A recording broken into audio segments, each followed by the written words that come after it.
আলাইকুম। আপনারা অনেকে বলেন যে ভালো ইট কিভাবে চিনবো, ভালো এবং খারাপ এই দুইটা চেনার উপায় আজকে আমি আপনাদেরকে একবারে স্পষ্ট দেখাইতেছি বাটা এসে। আপনারা ১ নাম্বার ইট চিনতে হইলে দুইটা পরীক্ষা করতে হবে।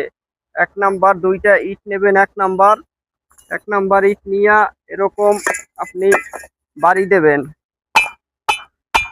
যদি টন টন করে, দেখছেন শব্দ, যদি টন টন করে তাহলে বুঝবেন যে ইটটা ১ নাম্বার। আর একটা পরীক্ষা আছে, আপনারা এই ইটটা নেবেন। ইটটা নেওয়ার পরে এইভাবে আপনার মাথার উপর থেকে এইভাবে হালাবেন। এইভাবে হালাইয়া যদি দেখেন ইটটা ভাঙ্গে নাই, তাহলে বুঝবেন ইটটা ভালো।